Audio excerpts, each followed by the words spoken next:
Really nice interior, but the truck is almost 43,000.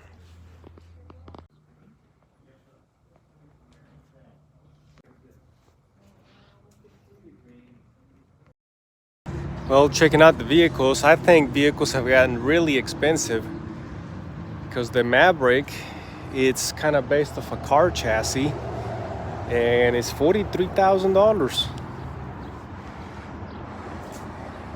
The Super Duties, they go over 100,000 now if you spec them out really good.